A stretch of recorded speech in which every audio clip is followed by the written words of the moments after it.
Hello दोस्तों, नमस्कार। कैसे हैं आप सब? एक बार फिर आपका math classes bye Ajit Singh में पुनः स्वागत है। कल मैंने आपको पढ़ाया था सारे फॉर्मूले, यानी कि सूत्र घन से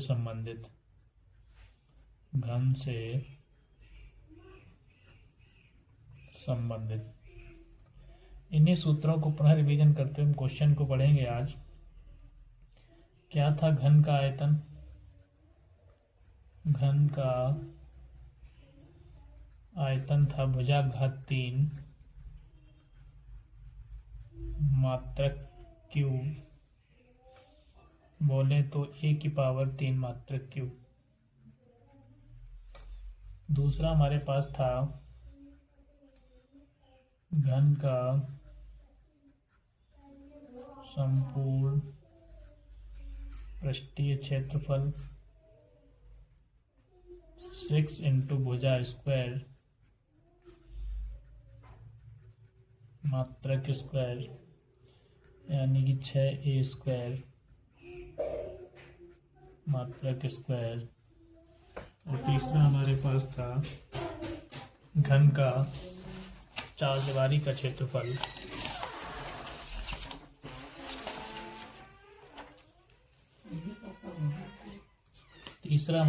घन की चार दीवारी का क्षेत्रफल, तो ये हमारे पास था 4a² मात्रक स्क्वायर। चौथा हमने आपको लिखाया था छत के साथ चार दीवारी का क्षेत्रफल, छत के साथ चार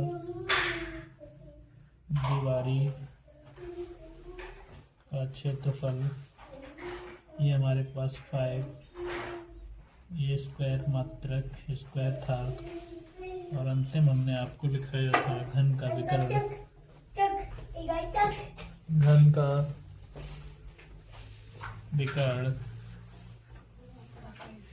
का विकर्ण का फॉर्मूला जो हमने आपको लिखाया था √3a मात्रक। इसको पार्श्व पृष्ठीय क्षेत्रफल भी बोल सकते हैं हम। पार्श्व पृष्ठीय मतलब चारों दीवारों का क्षेत्रफल। ये हमारे पास सूत्र थे 5। अब हम इससे संबंधित एक एक करके क्वेश्चनों को पढ़ता हूँ ना। तो क्वेश्चन नंबर 1 हमारे पास होगा। प्रश्न नंबर 1, यदि घनाकार कमरे की भुजा 5 मीटर या 5 सेंटीमीटर हो, तो आयतन ज्ञात कीजिए। इसके लिए हमने घन के आयतन के लिए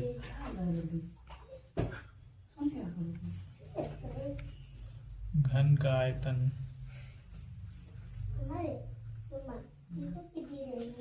एक बारी एक ही विमा देगा आपको। घन देगा तो एक देगा, घनाभ देगा तो 3 अलग अलग देगा।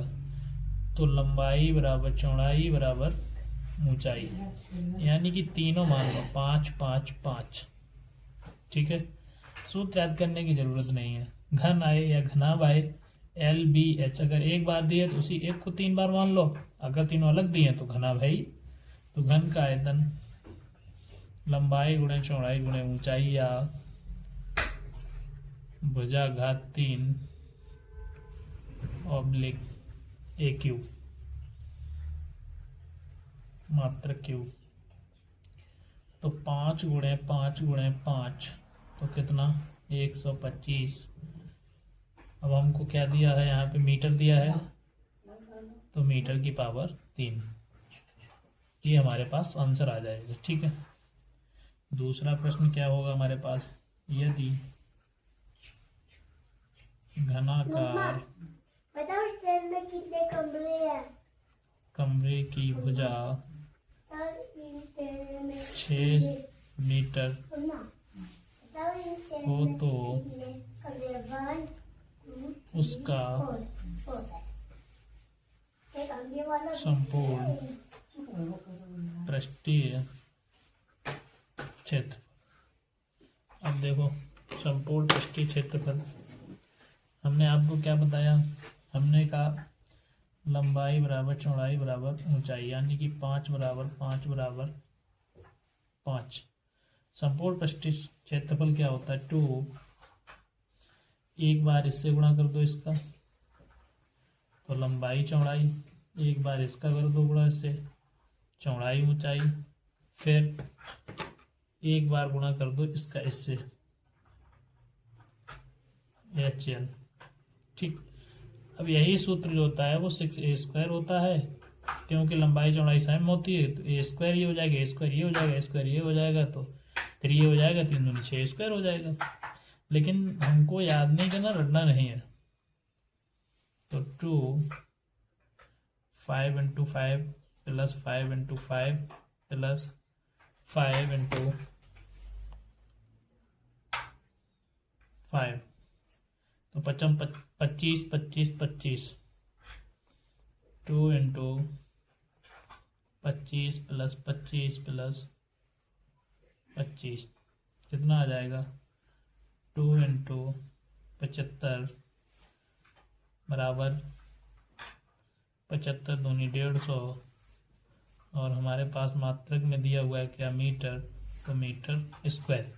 अगर हम ये लगाएंगे 6a² वाला ऑब्लिक करके, हम 6a² वाला जैसे लगाते हैं 6a² वाला,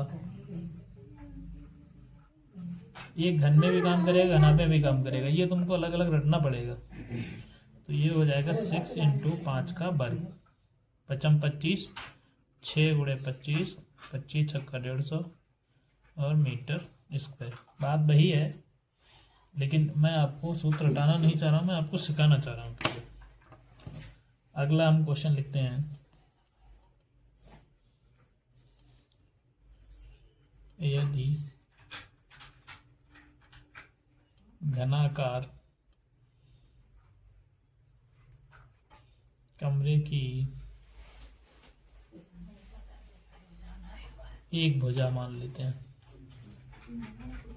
एक भुजा 10 मीटर लंबी है, तो उसका 4 दीवारी ऑब्लिक पासर पृष्ठीय क्षेत्रफल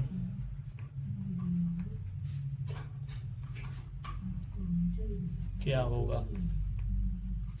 ठीक है, देखो पासर पृष्ठीय क्षेत्रफल में हमने क्या बताया, 4 दीवारी का क्षेत्रफल, हमको 4 दीवार चाहिए होती है, छत नहीं चाहिए होती, ना फर्श चाहिए होती है। 4 दीवारी का क्षेत्रफल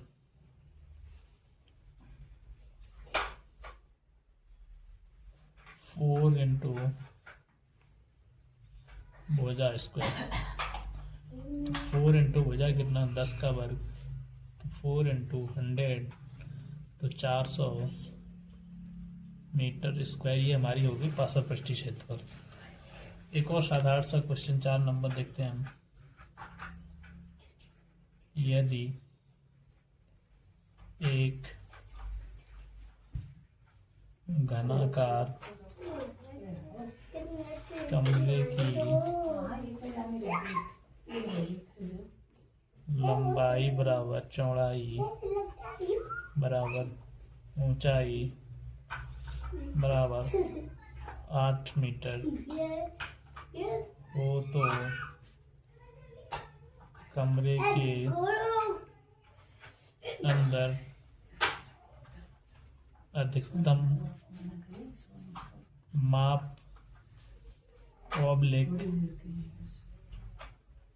विकर्ण की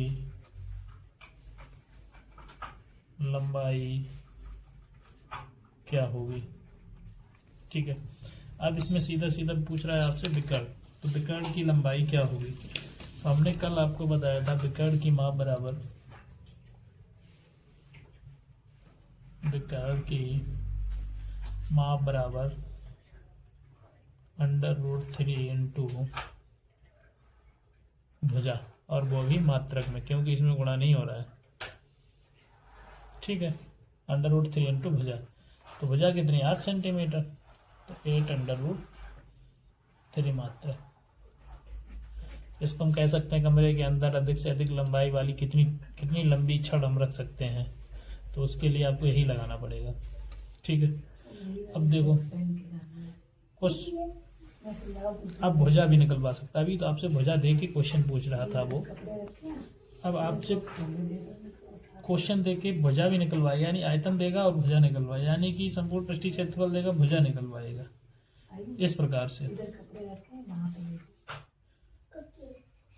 यदि एक घनाकार कमरे का आयतन 216 मीटर क्यूब हो, तो अब इसमें सारे क्वेश्चन बनाते हैं। उसकी पहला क्वेश्चन, भुजा क्या होगी। दूसरा क्वेश्चन, संपूर्ण पृष्ठीय क्षेत्रफल क्या होगा। तीसरा क्वेश्चन, चार दीवारी का क्षेत्रफल क्या होगा। चौथा क्वेश्चन, विकर्ण क्या होगा।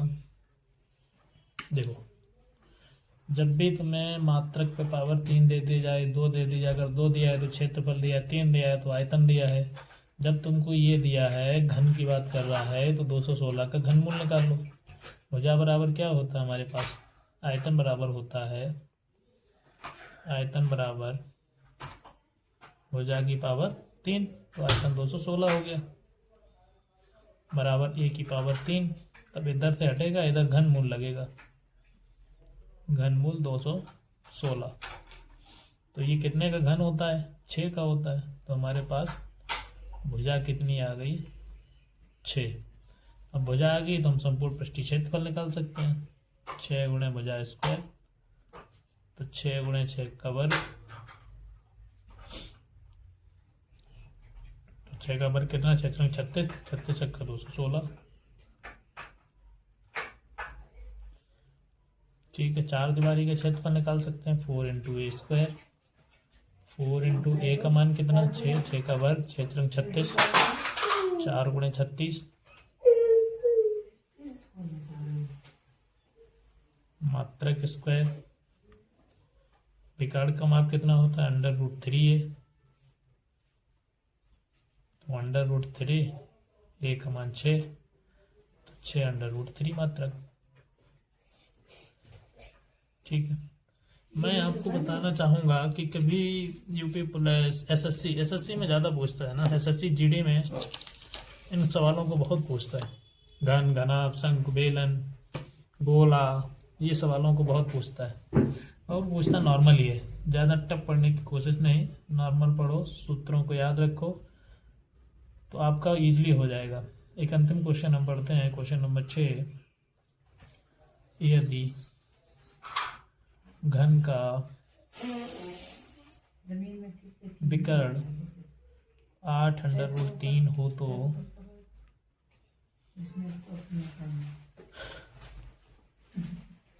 निम्नांकित मान क्या होंगे। भुजा कितनी होगी,